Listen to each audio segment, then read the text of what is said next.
You're watching The Breakfast Club. Morning, everybody. It's DJ Envy, Angela Yee, Charlamagne the God. We are The Breakfast Club. We got a special guest in the building. Yes, sir. Billy Porter. What's up? What's up? How y'all doing this morning? What's up, Mr. Porter? I am good. I just came off of a video shoot with Miss Cindy Lauper. Really? At 4 o'clock in the morning. Wow. So I'm here with y'all. Why Cindy up so late? Cindy got to be, what, 73 now? No, she's so in her rude. 60s. She's in her early 60s. I was saying her son does music too, but I just added some Cyndi Lauper music to a playlist I do at home when I clean the house. Oh, yeah. Yeah, It's good for that. Girls just want to have fun. That's good for But even the slow Tough songs. tune. I like Yeah. some slow Cyndi Lauper songs. True Like Colors. Time after Time time. after time. Absolutely. I didn't know Cindy was black. I mean, I didn't know Cindy was white until I actually saw her Black. later I on. think she is. Like, you know what I mean? Because her voice is so soulful. I know Patti LaBelle didn't know either. Really? Really? Until they were on that show together, singing, facing off with each other. Y'all remember that? No. You know, because Patti likes to sing people under the ground. Yeah. And Cyndi Lauper was right there. We gotta Google that. We gotta remember what that is. I'm gonna watch so that. fun to watch. And let the people know who Billy Porter is for those who aren't familiar. Who I am? Google me. No, I am an artist. I have been around in the business for about 25 years. Most people know me from Broadway. I got a Tony Award and a Grammy Award for a musical called Kinky Boots, which Cyndi Lauper wrote, which I am about to go back into next week. They must be excited to have you back. I hope so. I'm excited to go back.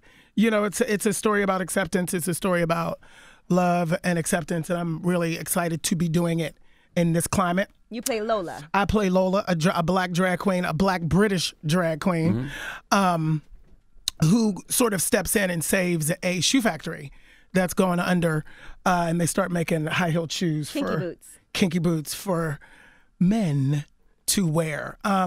You know, and it's just really a wonderful, wonderful tale and wonderful show about how we can accept each other and learn how to love each other, even though we may not understand each other. And so I just love being able to put my activism in my art and have moments like this to share that kind of stuff, Where and you share that originally kind of from? message. I'm sorry? Where you originally from? I'm originally from Pittsburgh, Pennsylvania. Okay. I've lived here this December 27th will be 27 years, I You're think. only the third person I know from Pittsburgh. That's Mac Miller, Yes. Wiz Khalifa, and now you. And now me, yes. So how did you do the accent, the British accent?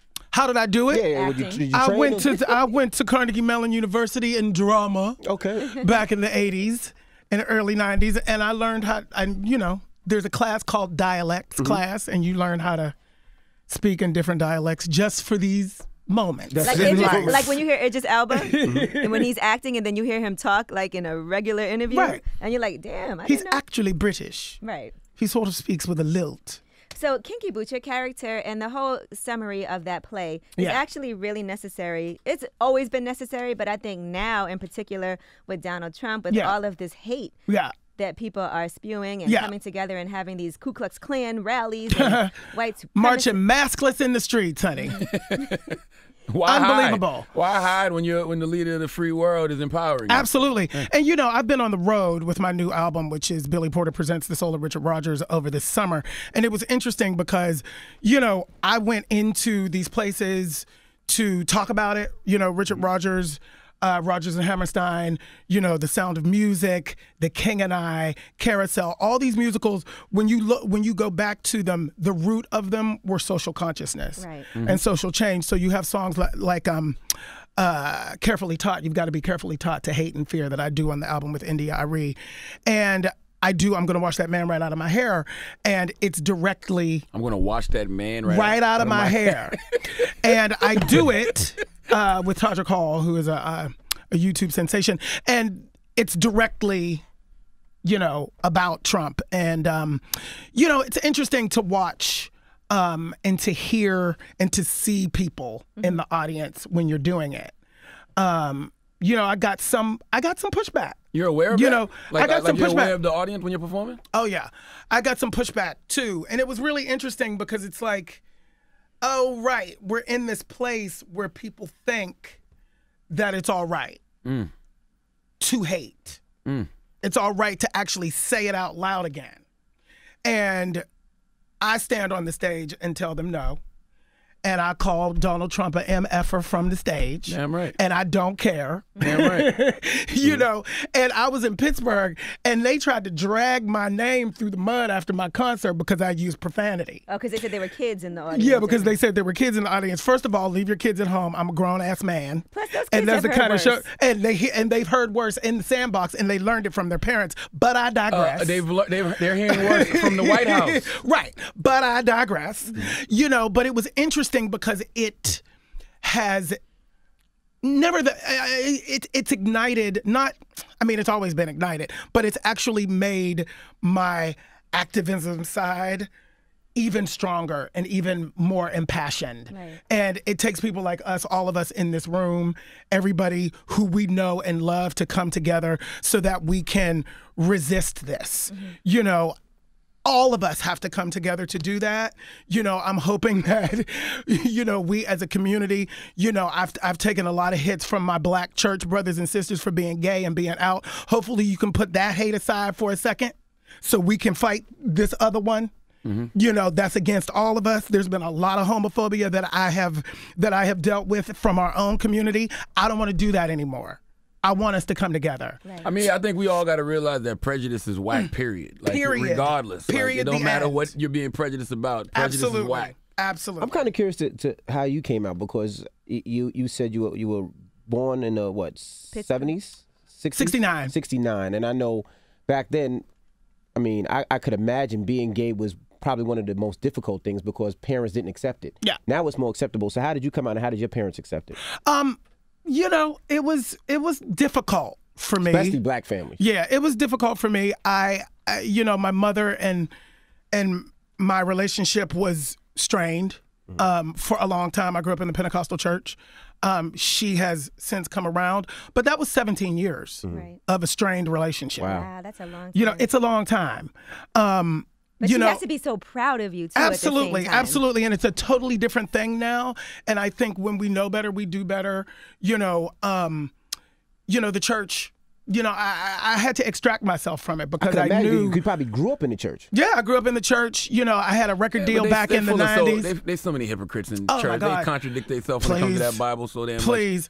And I had an album, I had a record deal back in the 90s on A&M Records, and that was also a very traumatic experience trying to be a R&B artist who was gay in the 90s. Openly. It was traumatic. Did they ever tell you to like It hide? almost killed me. Did they tell you to like All the time, hide every it? day, Yeah. all the time, every day. All the time, and everything's about, all the conversations are about, oh, just be yourself. Oh, you have to love yourself. Oh, you have to, and it's like, it's easy to be who you are when what you are is what's popular. When what you are is reviled, it's very difficult to do that. I chose to do it anyway. I am so happy and so blessed to be on the other side, to have been able to live long enough to show the world that living inside of your truth actually is the way to go. Absolutely. It might take longer. It might take what it feels like forever, but trust and know and understand that the other side is so, so sweet. I got that Tony and that Grammy. There you go. Now, when you grew up in the 70s, because it's funny, I don't know why I've never thought about this, but whenever we hear about the civil rights struggle, we just all automatically think of race. How did that affect gay people at that time? Well, I was in the middle, so the civil rights movement, I was too young to participate in it, but I was a beneficiary of all of the things that came out of that. Being gay in the 80s, though, we were hit with the AIDS crisis. So the understanding of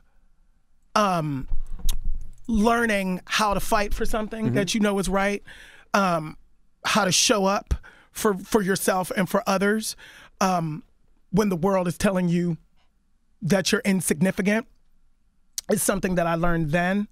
And I can only imagine, from what I read and from what I know as a black man, that those are similar tenets. Gotcha. So yeah, that's how That's how I did it. How do you deal with it now? Being that you're a black male, you're gay in this era. You got two struggles. You know, you show up for your life. You show up for your life every day, and you look at people in the face. You know, I look you in the face, and I say, I am enough. Absolutely. And it doesn't matter what you think about it. It doesn't matter what anybody on the other side thinks about it. It doesn't matter. Ultimately, it comes from inside of yourself. Your truth comes from inside, and that's the only thing that we have. What impact do you think art has on the perception of certain communities in the world? Oh, I think art is the most powerful. You know, art has the power to change hearts and minds. I think that is one of the reasons why it's the first thing to be attacked. Right. It's the first thing to go away. It brings us all together. Right. It ignites critical thinking. And when you're a critical thinker, you're not a follower. You know, and Changes perception and narratives too. yeah. Because if you even think about the music industry, there were a lot of black artists and bands that were playing for these white people that loved the music, but they weren't allowed to even walk in the front door of the venue. Right. And those things had to eventually change. Absolutely. Because you want to hear that great music. Absolutely. You want to dance to it. And then it was segregated with the white people downstairs, the black people upstairs. They couldn't even be down on the same level. Do you think that Kinky Boots has affected how people look at different things? I do. You know, I see, you know, because I did it for 3 years the first time around. And I would walk out as Lola, the reveal, and I could see, you know, the walls. Why though? I could see know the what Kinky walls. Boots is about. Not a lot of people don't know. Right. You know, a lot of people were being dragged there by their wives or their kids or whatever. And I say men, there were very often women too who were walled and blocked. But I could see as the show went on, the walls come tumbling down. Right. You know, because the way it's written, you know, storytelling is a universal language. Music is a universal language. Life, the living of life, is universal. So when you see a person, you know, we can hate people in the abstract when you don't know them. But when you start to see people and you start to see this thing that scares you move through life, you know, most people with a heart sort of go, oh, wait, I have to rethink that. I have to rethink what my thoughts were on this particular topic, this particular group of people. And so I love Kinky Boots for that reason. I love the character of Lola for that reason. That's exactly why I'm going back right now, because I need something positive in my life, because every time I turn on the TV, it's not. Every time I look at my Facebook page, it's not very positive. And I'm trying to figure out how I can find a balance and also contribute. Right. So why did you stop Kinky Boots after 3 years? Why did you decide to leave it alone for a little bit? Oh, well, you know, that's 8 shows a week. Men of a certain age. My feet hurt. Why do you prefer do you prefer theater over like TV and film? It's not a preference. It's not a preference. It's who's going to give me a job. Right. Gotcha. That check. You know, I just booked my very first TV series. Really? Yes, I can say that I Give booked it a up. TV Hey. series. Can't Thank say what you. it is. Can you say what I it is? can't say what it is right Okay. now Okay. because it hasn't officially been announced. Will you be singing In on the there? trades. I can't imagine that I wouldn't be. Okay. You know, I mean, that's all I can really say about it. It's not a character that sings, but the person who's at the helm of it is a very, very popular television. No. A very popular television, you know, Scripted and creator, scripted. Okay. Is it a man or a woman? I'm playing, I mean the creator. a man, a white gay man. white You know, gay I can give you some crumbs. Gotcha, and gotcha. FX. That's what I can say. Okay. Now, all question. Oh, that's dope. He's the Andy- king of FX. Andy Cohen. Yes, sir. They said you guys hung out back in the day. At the clubs. At the club. Studio 54, You gotta baby. tell us some stories Not about Studio you. 54. Tell us some stories I was about a you and Andy little bit Cohen. after. Well, you know, what's interesting about Andy and myself is that we were what I call club friends. You know, you would go to the club and literally see the same people All the time. Same thing as now. every week, every single week. And Andy was one of those people who I would just see every week. We were always at the club doing way too many drugs.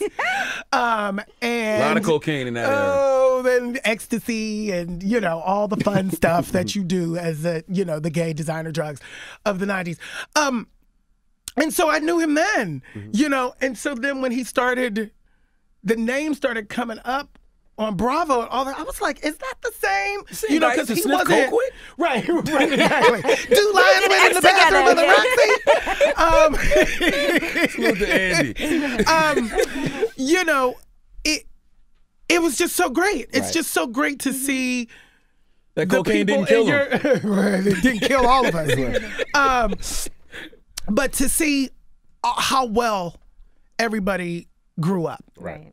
It's like you grow up and you stay focused and you try, you show up for your life and you keep doing it. I love that term, man. Show up for your life. Show up. You got to show up for your life. My mother is handicapped. She has a disability that she's had since she was born, and it's degenerative. And she's at the Actors Fund nursing home now in Englewood, New Jersey. And a couple weeks ago, I went to see her, and I walk in and she's in physical therapy. This woman has shown up for her life every single day when everybody from the beginning told her it would not be worth it. She has shown up, and here she is, in the twilight of her life in a nursing home, no mobility. The only thing she wants to do, she can't change herself, she can't feed herself, she can't do anything. The one thing she can do is move her hand enough to move her wheelchair on her own. She goes to physical therapy every day just so that she can hold on to that. That's right. There's nothing else that I can be. Absolutely. There's nothing else on the planet that I can be when you have an example like that in your life. How do you not show up for your life? I know a lot of people who don't. Give up. Yeah, that's I don't fact. know what that is. I don't know what that is. Mm-hmm. I'm not that person. So I don't know. I don't have an answer for that. But I will continue to show up for mine. How does your mother affect you? Like, other than, well, in a positive way, of course, because she shows up for her life. She's one of your biggest influences. She's my biggest influence. She's my biggest fan. She's my biggest influence. And she is the reason I wake up in the morning. In those moments where I don't feel like it matters, in those moments where I don't feel like anything matters, I think about her. What about your father? My father's no longer with us. I had my biological father and I had my stepfather, both of whom I wasn't very close to either one of them. Was it because of your sexuality? I don't know. It was a lot of things at the time, but they've been gone for so long now, I don't even remember. Sometimes you just got to keep it moving. You got to keep moving forward. The healing process, one of the things in Kinky Boots is her father, and how he rejects her. And, I got to heal from that for 3 years. The scene between Lola and her father in a nursing home, by the way, where I got to speak the words of forgiveness for 3 years, 8 times a week. So that was therapeutic for you. To feel the energy lift off of me, every day. It's not a mistake. Right. It's not a mistake. It's been such a gift. And so to now be able to go back into it and have another focus, another healing energy. This show has healing properties for the world. Now, you also have your album. Yes. The Soul of Richard Rogers, now, yes. you said something so interesting earlier, which is a lot of those musicals which we loved growing up, they did have political messages, but I think I was so young when I watched some of them that I just was singing the songs and not thinking about it. I think I think that being young, yes, but also, when we do these musicals in high school and stuff like that, they suck all the politics out. So you forget that Carousel is about domestic abuse. Absolutely. And she stays with him. Sound of Music. There's a war going on. Right. Sound of Music. They sing Edelweiss as they're trying to escape from the Nazis. You know, it's like South Pacific is about racism. King and I is about misogyny. You know, like there's so many issues in these stories that people forget were there. And so that was one of the reasons why I chose the material, because I wanted to show, you know, just how deep it is, and then to deconstruct it and twist it on its head and turn the music from sort of these their original form into something that speaks to our community. Right. You know, the way that we do them. It's like some people don't even realize what the song is. You know, people who've known the song and is singing and have known it for years. It's like, what? You know, I'm gonna wash that man right out of my hair is from South Pacific. It's amazing how it seems like they are trying to take a lot of the social issues out of things. Like, why can't we have these conversations? Like, I remember them showing us kids when we was like 7th grade. Right. Like, why can't we have these conversations early to probably try to get a better understanding of each other? I don't know what has happened, but I think we're going to have to get back to it, you know, because people are, you know, one of the things that I keep hearing, oh, my children, what am I going to do? What am I going to tell them? The truth. Word up. You're going to tell them the truth. Word up. That's the only way we can survive. It's for them to know the truth. They can handle it. You know, they can handle it. They're going to have to handle it. I feel like. Right. They're going to have to handle it. They're going to have to hear these truths that are complicated and difficult and hard. You don't win just for showing up. Sometimes you lose. You know, sometimes you are the best qualified for the job and the only person for the gig, and you still lose. That happens. Learn it. Like my mama used to say, they crucified Jesus, you'll be fine. Yeah, I mean, I was like when at the Emmys the other night when the young lady Lena from Master and None, and it's like she shouts out the LGBTQ community. What if your kid is like, well, Mom, what's the LGBTQ community? You got to have that conversation. Yes. Tell them the truth. There are all different kinds of people on the planet. And we have to learn how to work and live with each other. Very interesting you say that, because it's so easy for parents to tell kids about fantasies. We can talk to them about the Tooth Fairy, Santa Claus, all that shit that don't make no sense. We can make sense. But the reality of life is hard to explain. Right. It doesn't make any sense to me. I feel like it was great that I was exposed to a lot of different types of people at a young age. Yeah. Because it made me very accepting of everything. Yeah. But I have people that I know who I've had arguments with where they're like, it's terrible that they're pushing this agenda on television and they're showing too many different things. They're showing the trans community, and they're pushing this on kids. What does it matter? What does it matter? If your child is not transgender, they're not going to be transgender. It just doesn't work like that. Right. It doesn't work like that. These people who say these things, you've been watching television, you've been influenced. Are you now going to be gay because there's a gay character on television? It doesn't make sense. Yeah, it's so ridiculous. And it's really great for kids who are going through certain things where maybe they are going to be gay or whatever, but at least they have a character or a person that they can look to and say, okay, I'm not alone, because it's a difficult journey to go alone. Now, the only thing I say, the only place I don't feel the conversation should happen is on social media. And the reason I say that is what part of the conversation? Just any of it. I don't think you should discover anything on social media, because I don't think you can come to a proper understanding on social media, because you have kind of impossible now. I know, but you just have so many people there that are either they're going to hate on you, they're going to tell you that you're wrong. Like, you don't get a proper chance to grow. I don't like social media, so I agree. I don't have it on. I'm trying to figure out how to do it for myself so I can sell stuff, but listen, Billy, that album coming take out, everything back off your on phone. Kinky Boots. I took everything off my phone. You took it all Only off? thing I got on my phone is Instagram, and that's only because I post pictures of stuff that I'm doing. Right. I ain't reading the comments no more. Yeah. I don't care about what's going on Facebook. I don't know what's going on Twitter. No, cut it out. Yeah, it's really interesting. It's like we can agree to disagree. Everybody's different. We can agree to disagree. You don't have to understand me. You don't have to like it. Where I have a problem is when what you don't like becomes legislation. Right. My life and my choices are not up for your legislation. You can't create laws because you don't like who I sleep with. It doesn't make sense. You know, even in the church community, it's like, if I'm a sinner and I'm going to hell for being a homosexual. Don't you worry about it. What does that have to do with you? You're not going to go to hell because I'm living in sin, in air quotes that you all can't see. You're not going to. I don't understand. Right. I don't understand what conversation we're having. Why is your sin greater than? Why is my sin greater than yours? Well, that's a whole different conversation. I'm just talking about the bare fundamentals. Yeah. It's like, what does it matter? My soul salvation is not based on you. Get out of my bedroom and you'll be fine. Do you think that LGBTQ is getting proper representation in Hollywood?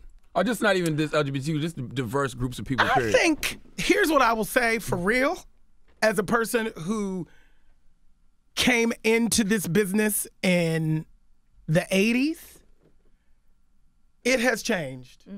And it has changed for the better. Right. It really, really has. Do we have a long way to go? Yeah, we do.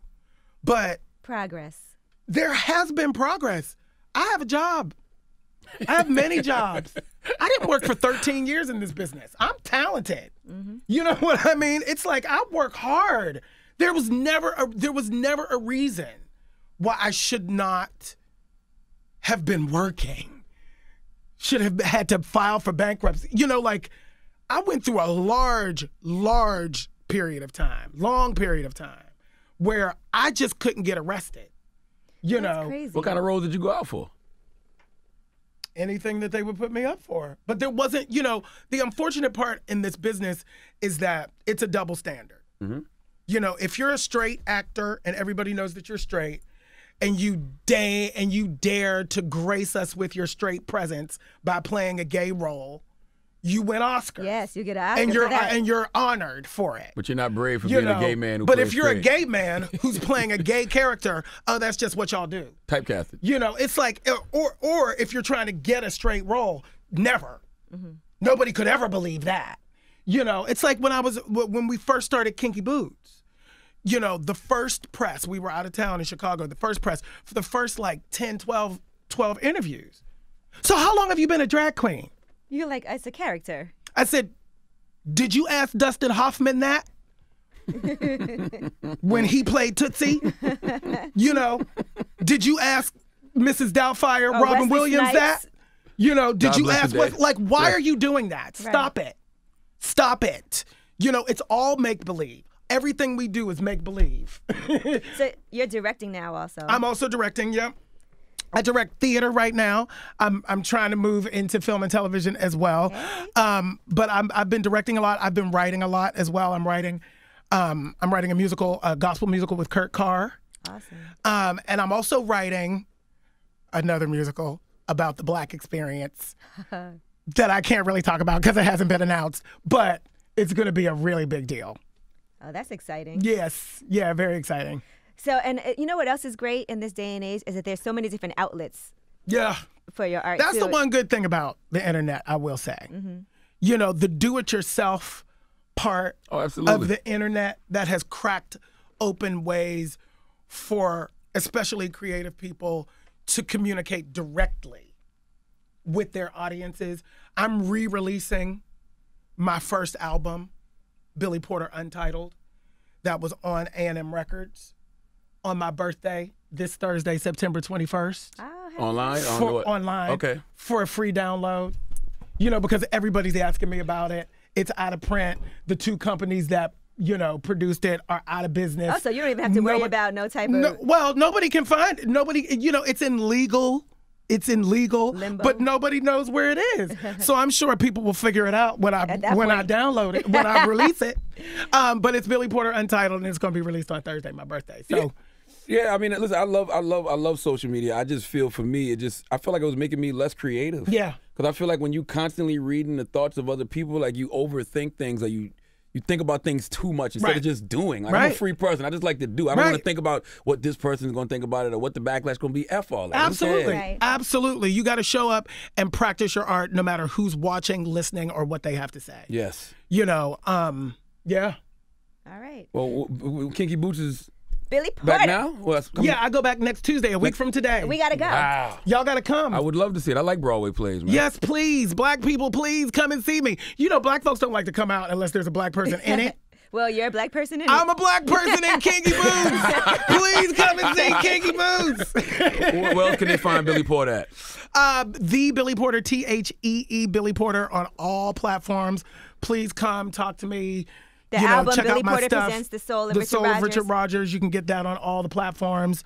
And that's it for now. All right. That's a lot for now. That's a lot for now. And we'll be looking for you on this FX series. That I can't talk about. That he can't talk about. And it's going to be a big deal. And directing also. Yes. I love it. Well, that's my man Billy Porter. It's The Breakfast Club.